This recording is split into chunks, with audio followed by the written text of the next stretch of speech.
नमस्कार, मैं हूं श्वेता और आप देख रहे हैं टीवी द्वापरा। आज हम बात करेंगे एक बेहद चौंकाने वाली खबर के बारे में जो राजनीतिक गलियारों में खलबली मचा रही है।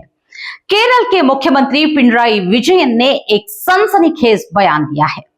उन्होंने कहा है कि प्रियंका गांधी जो कांग्रेस पार्टी के प्रमुख सदस्य है, वो जमाते इस्लामी के समर्थन से चुनावी मैदान में है। अब इस बयान ने एक नया राजनीतिक मोर्चा खोल दिया है, जहां कांग्रेस और सेक्युलरिज्म की परिभाषा पर सवाल उठ रहे हैं। क्या यह सच में कांग्रेस का असली रंग है, जिसे हम अब तक नहीं देख पा रहे थे? आइए इस मुद्दे को विस्तार से समझते हैं और जानते हैं कि जमाते इस्लामी क्या है और क्यों पिनराई विजयन का यह बयान इतना महत्वपूर्ण है। जमाते इस्लामी एक कट्टर इस्लामिक संगठन है जो विश्व भर में अपने कट्टर विचारों और राजनीति में हस्तक्षेप के लिए जाना जाता है। यह संगठन धार्मिक और राजनीतिक दोनों ही दृष्टियों से अपने कट्टरपंथी विचारों को फैलाने का काम करता है और इसे इस्लामिक स्टेट की विचारधारा का समर्थन करने वाले संगठन माना जाता है।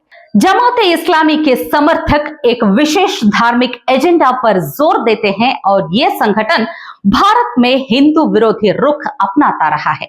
जमाते इस्लामी का प्रमुख उद्देश्य इस्लामिक कानून को लागू करना और मुस्लिम समाज के उग्र धार्मिक विचारों को बढ़ावा देना है। अब सवाल उठता है कि इस संगठन का समर्थन लेने का मुद्दा क्यों इतना महत्वपूर्ण है।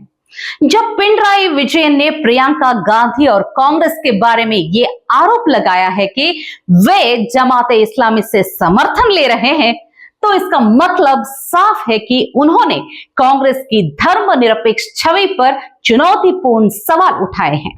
पिनराई विजयन का कहना है कि वायनाड उपचुनाव में कांग्रेस का असली चेहरा सामने आ गया है। उनका आरोप है कि कांग्रेस पार्टी ने अब तक जो सेक्युलरिज्म का मुखौटा पहना हुआ था, वो पूरी तरह से हट चुका है। कांग्रेस जो खुद को धर्मनिरपेक्ष पार्टी बताती है, अब धार्मिक कट्टरपंथी संगठनों से समर्थन लेने में हिचकिचा नहीं रही है। इससे ये बात तो बिल्कुल साफ हो गई कि कांग्रेस की राजनीति भी हाथी के खाने के और दिखाने के अलग अलग दांतों की तरह भ्रमित करने वाली है। विजयन ने यह सवाल भी प्रमुखता से उठाया है कि अगर कांग्रेस सच में धर्मनिरपेक्ष है, तो क्या उसे किसी भी धार्मिक और सांप्रदायिक संगठन के समर्थन से दूरी नहीं बनानी चाहिए थी? क्या प्रियंका गांधी खुद यह कह सकती है कि वे जमाते इस्लामी के वोट को नकारेंगे? ये सवाल कांग्रेस पार्टी और उसकी धर्मनिरपेक्ष छवि पर सीधा हमला है। यहाँ पर एक और दिलचस्प बिंदु यह है कि जमाते इस्लामी केवल कांग्रेस का समर्थन नहीं करती, बल्कि ये मुस्लिम लीग जैसे और कट्टर इस्लामिक संगठनों के साथ भी गठबंधन करती है। मुस्लिम लीग का इतिहास भी धर्मनिरपेक्षता के खिलाफ रहा है और ये भी कट्टरपंथी विचारधाराओं को बढ़ावा देता है। जब ये संगठन एक साथ आते हैं, तो इसका मतलब यह है कि कांग्रेस पार्टी की इन देश और लोकतंत्र विरोधी विचारधाराओं से समर्थन मिल रहा है, जो कभी भी इसके धर्मनिरपेक्ष छवि से तो मेल नहीं हो सकती है। बीजेपी की तरफ से इस पूरे घटनाक्रम पर तीखी प्रतिक्रिया देखने को मिली है।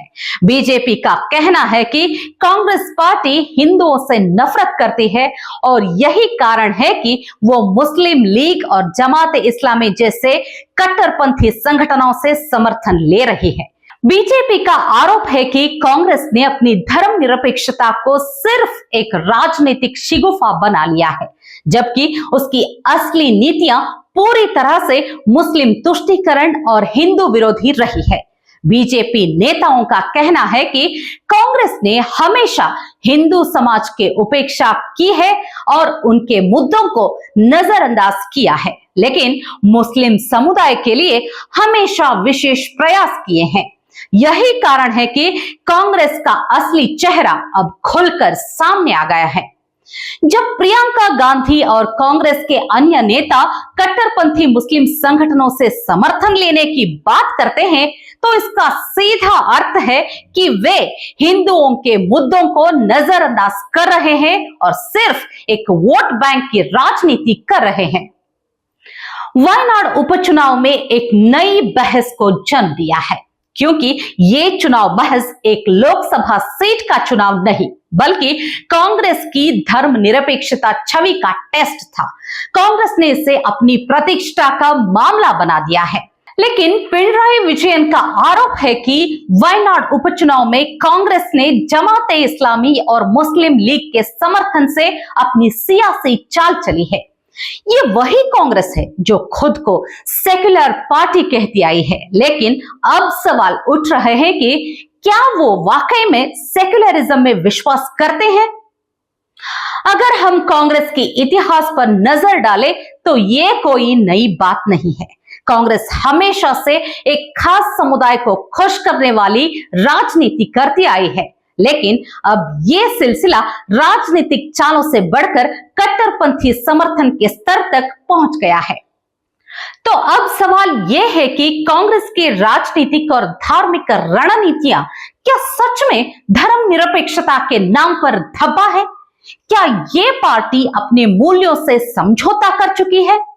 जमाते इस्लामी और मुस्लिम लीग जैसे कट्टरपंथी संगठन से समर्थन लेने का मतलब क्या है? क्या कांग्रेस अब अपनी सियासी विचारधाराओं में बदलाव कर चुकी है? इन सवालों के जवाब तो चुनावी नतीजों के बाद ही मिलेगी, लेकिन पिनराई विजयन ने जो सवाल उठाए हैं वो आज के राजनीतिक परिप्रेक्ष्य में बेहद महत्वपूर्ण है। आज के रिपोर्ट में बस इतना ही। बने रहिए टीवी द्वापरा के साथ। धन्यवाद।